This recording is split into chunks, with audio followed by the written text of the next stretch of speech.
Deputy en route.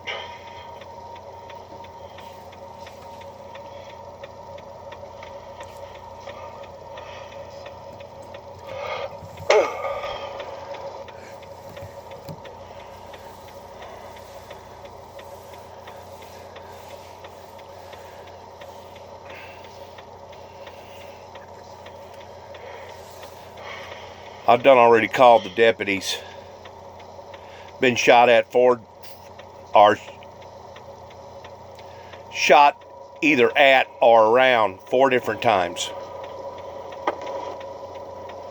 Now all of a sudden here comes Ricky Simmons. Please listen to what he has to say.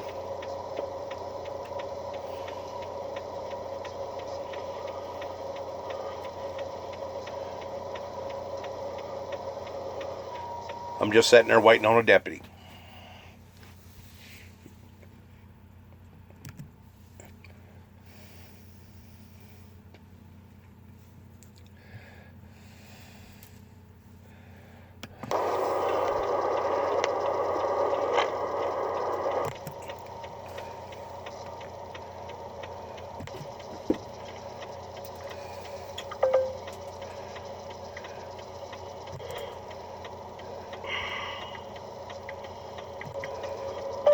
And keep in mind, Jesus loves you too.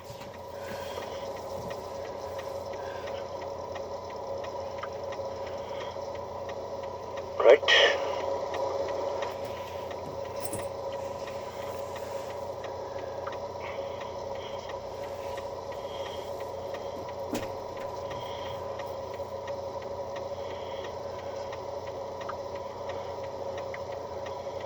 No wonder Bill Warren got the hell out of here.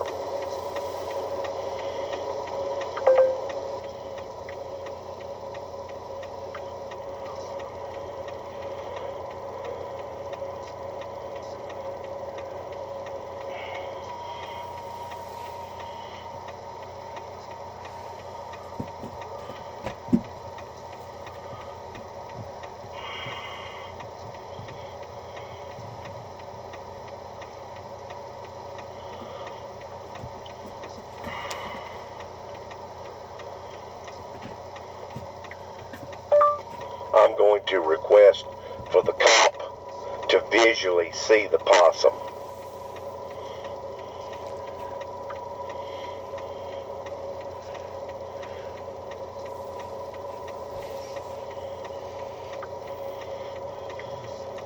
You remember old possum, don't you?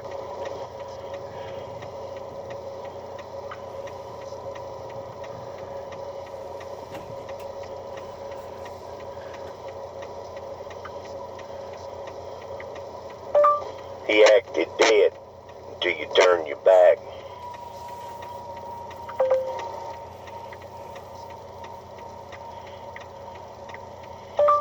Then he was back to being mischievous again, wasn't he?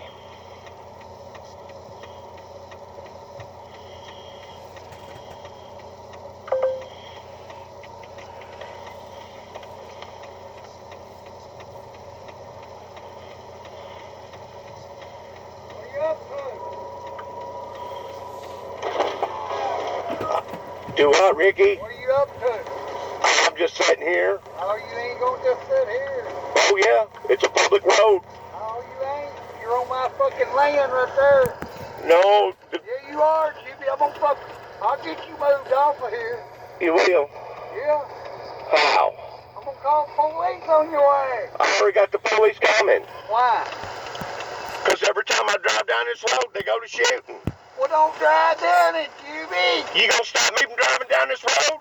Why do you want to, Jimmy? Hey. It's my business. You know what, Jimmy? It's my business. I know, but you know what? If people fucking kill them,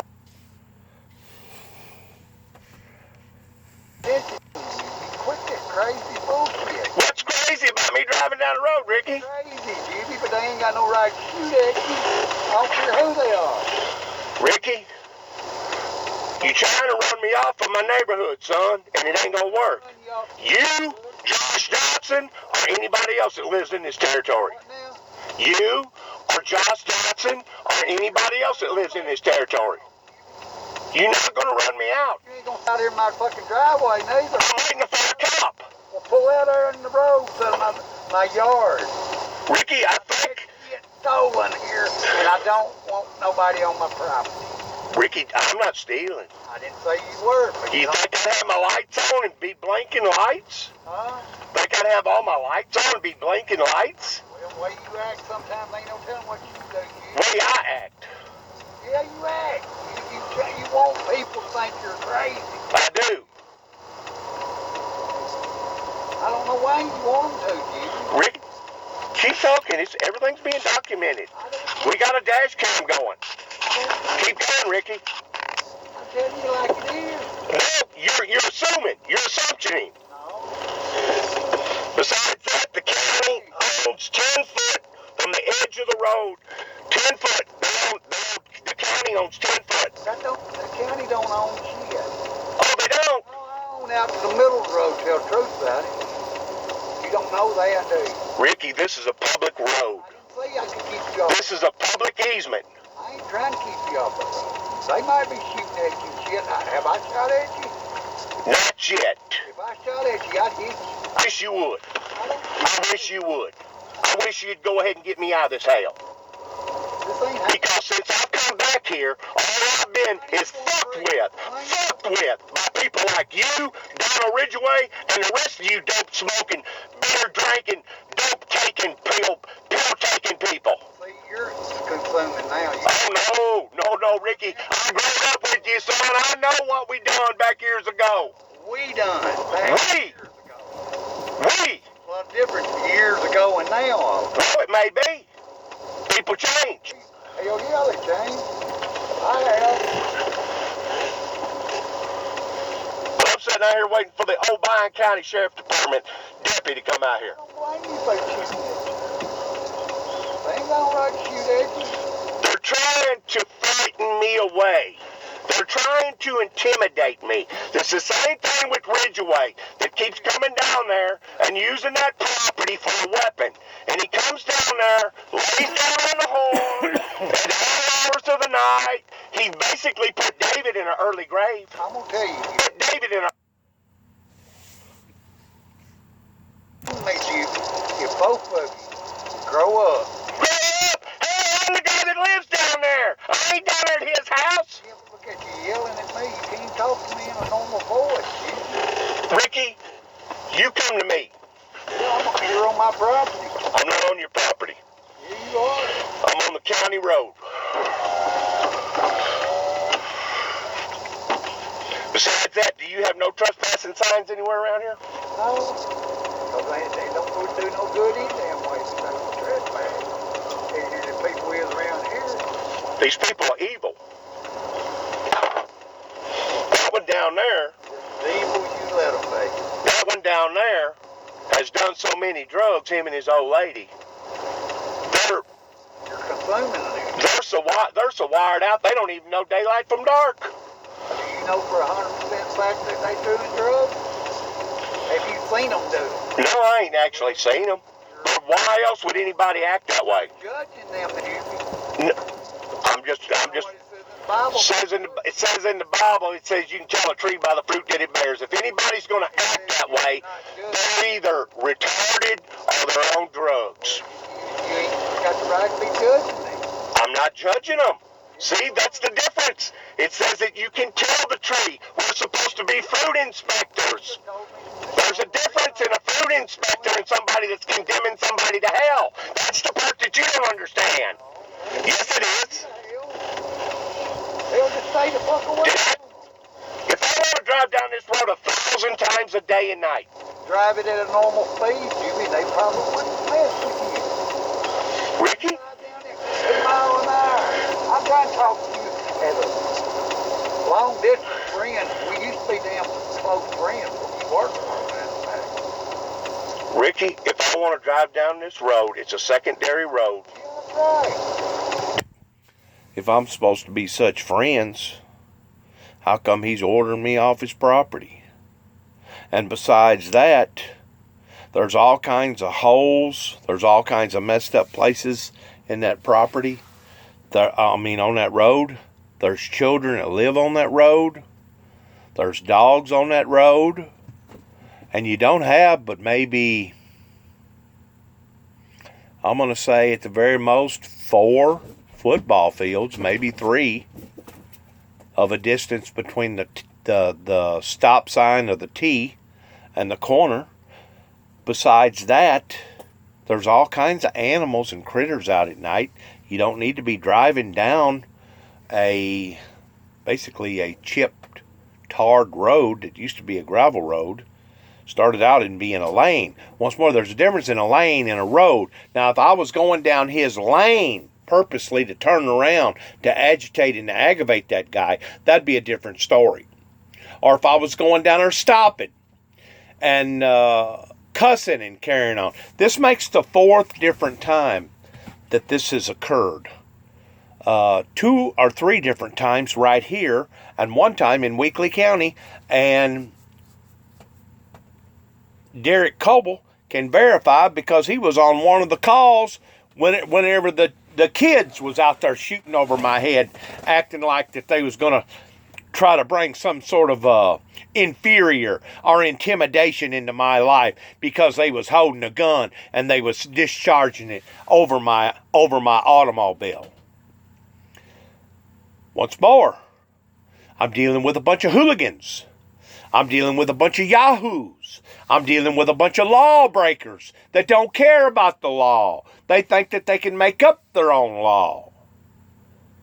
Ricky and this Josh Dotson character, as far as I'm concerned, they have deliberately, purposely stepped out into the limelight because they are very, very aware of Juby, the individual talking to you right now, and his documentation practices towards documenting my life and getting to the bottom of just exactly the who, the what, the when, and the where.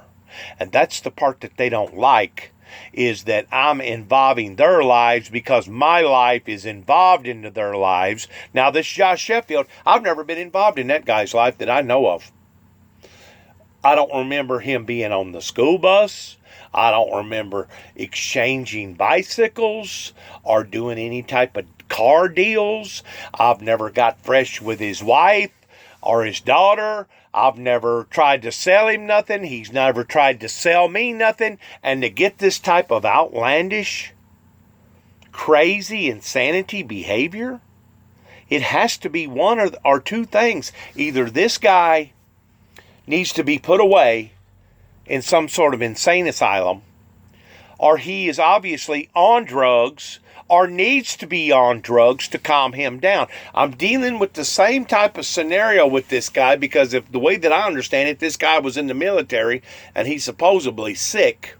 I'm dealing with the same type of scenario towards a group of people, a bunch of people trying their darndest of covering up the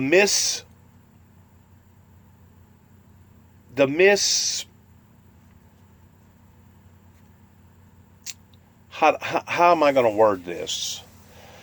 The mishandling of affairs from the United States military that is seeping into civilian life.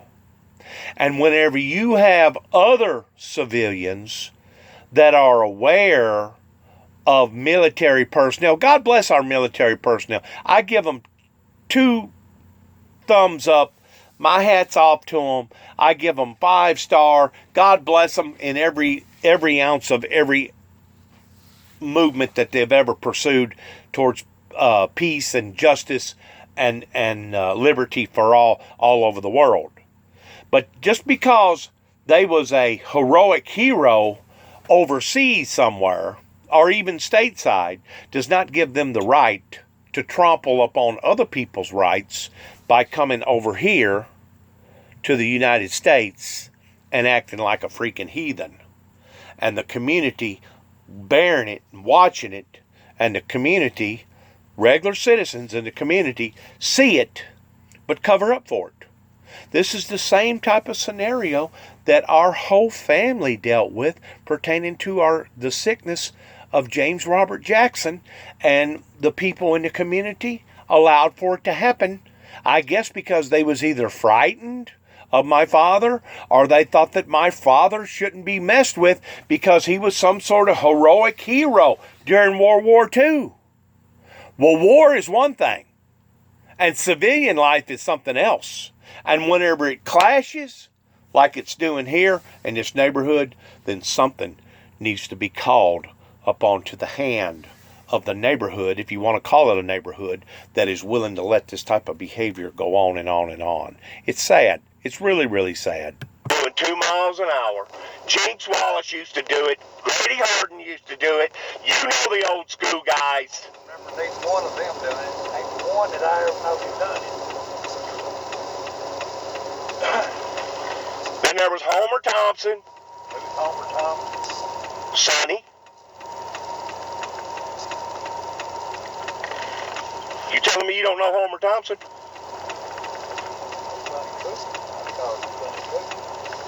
Thompson.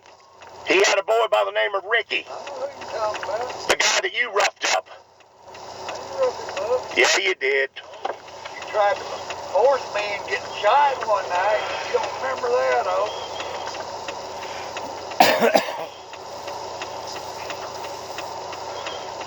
If you want me to move, I'll move. I wish you would. So I moved. You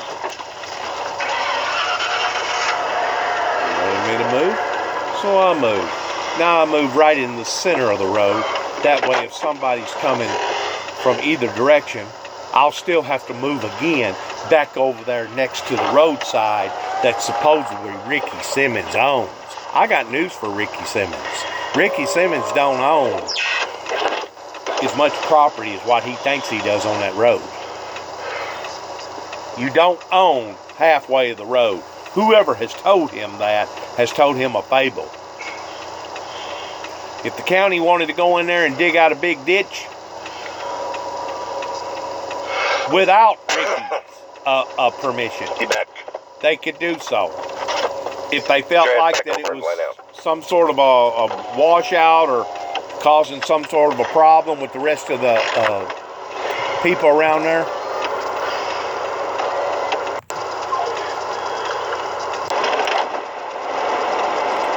I'm turning around.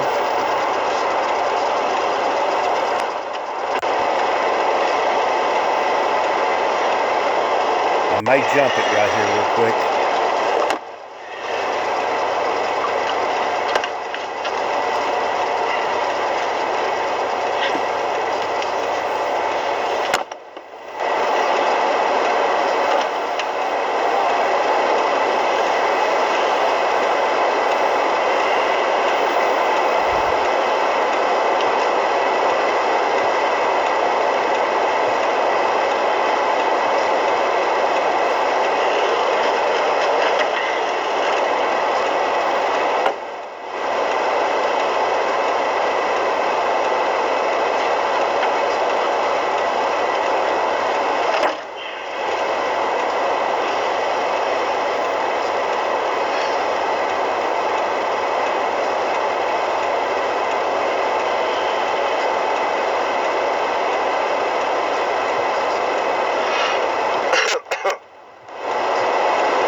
Here's the deputy.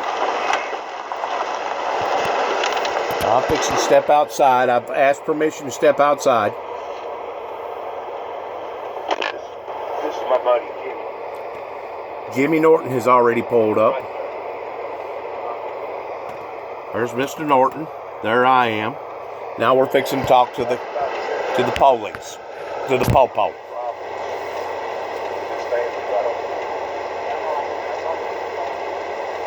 Everybody drive by, charge the car on.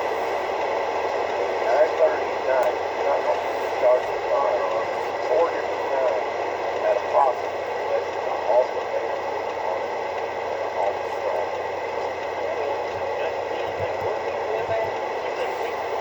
I just go right on the road. This is my stomping ground.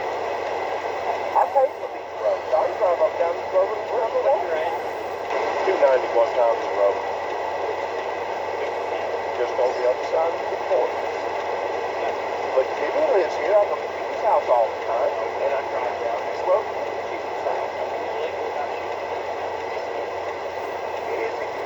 house. The guy that just walked in front of the car there with me, his name is Jimmy Norton. And he lives probably less than a football field and a half, 150 yards from that corner. I'm all the time going down there to Jimmy Norton's house and checking up on him or doing things with him, and vice versa. He comes down there at my place and they take me places and I do things for them. We're friends. In other words, I've got associates in the neighborhood, if that makes people feel any better about me deciding to take a crossroad to go to another road in behind Jimmy Norton's house to be able to still get back to my place. And to have to put up with this type of rigmarole,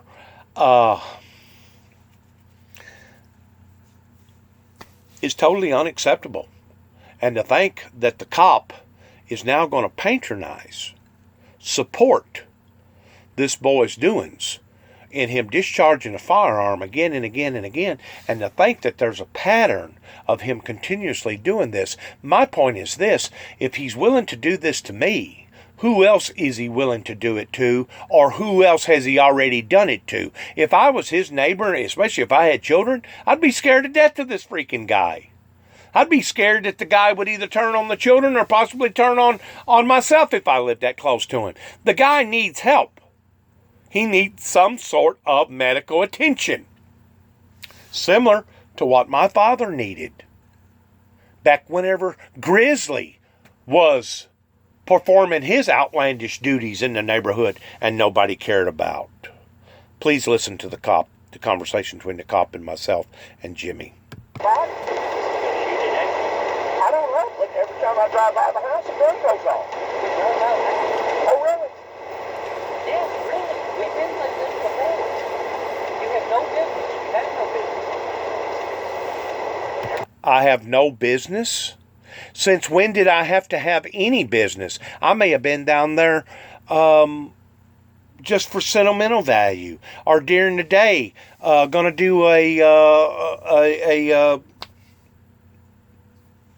scenic look just to see if there's a tree laying in the road, or if anybody's house looks the same, or if anybody's maybe traded cars, or I don't know. Whenever you're out in the country like this and you don't have nothing to do, it ain't like that you live in the middle of a Broadway down on Times Square and you got all kinds of traffic and all kinds of lights and all kinds of people and all kinds of things to do. Whenever you're down here in the woods, down in the sticks, you kind of got to make up your own pastime. Besides that, I've turned it into more or less I don't want to use the word pattern. I've turned it into a tradition of driving around, just kind of looking around and seeing what people has and what they don't have, and rather not they've expanded, and rather not John traded out that truck. Now he's got a new truck sitting there. You can call it being nosy, you can call it being whatever, but it's a way of passing the time. And I'm pretty sure if I did live down at Times Square, of course, most of the people that live in New York don't even have driver's license. They strictly get by with taxis and trains and stuff like that. But let's say that I did have an automobile and I lived somewhere there pretty close to Times Square in an apartment somewhere, I'm pretty sure that I'd probably have my own little routine there too, towards making sure that everything looked kind of cozy before I wound up turning it in that night. Time you go by there, you see smoke, have a problem. Don't drive by there. That's the thing that causes problems. Carl, this is happening.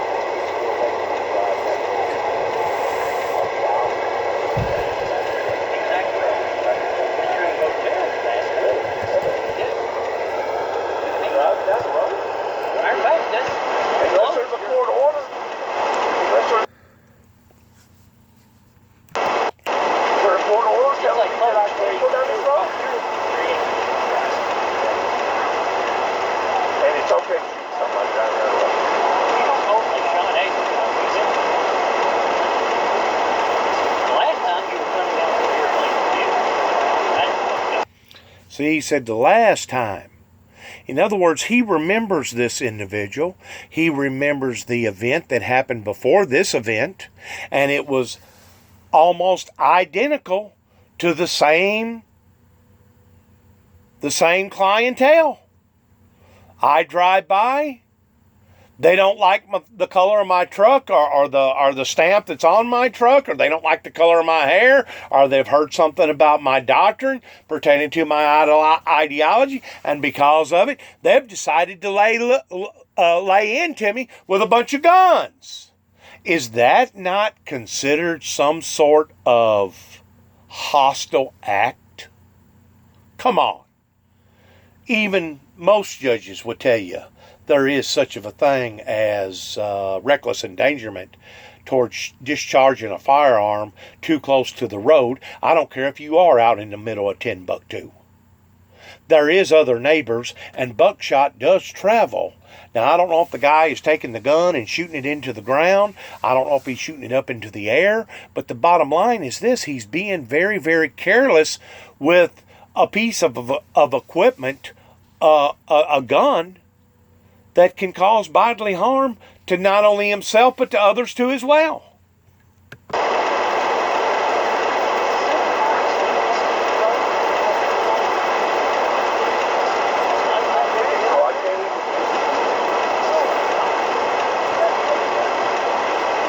We go down the road and come over here. Get back. Get back over. I go down.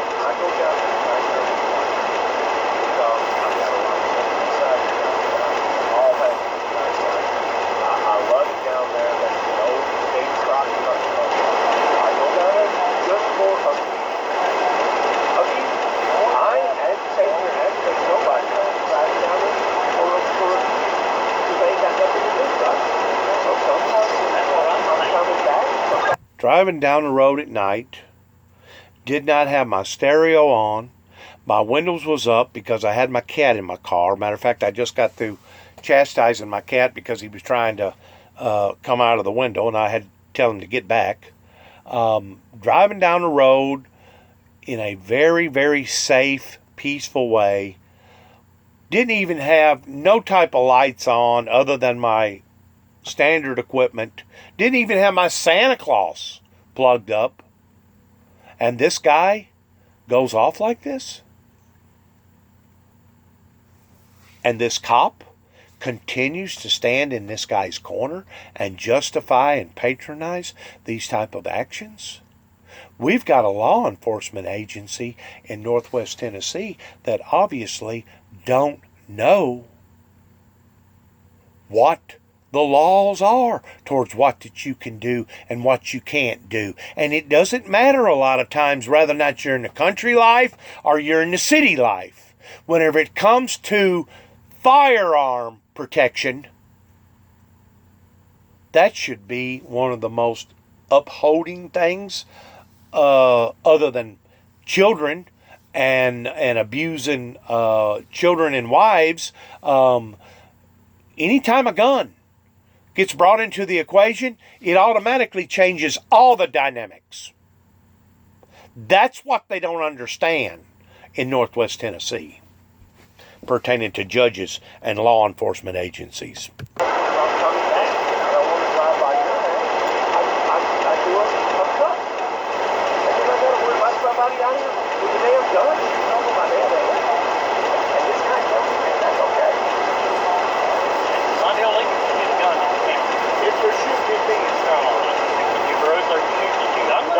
prove it.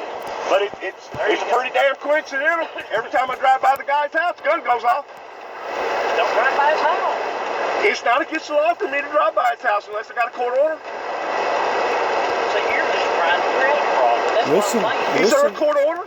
Listen to that redneck, backwoods, heathenistic concept. Don't go by the guy's house. Don't go by the guy's house. Okay, let's say that guy got away with this.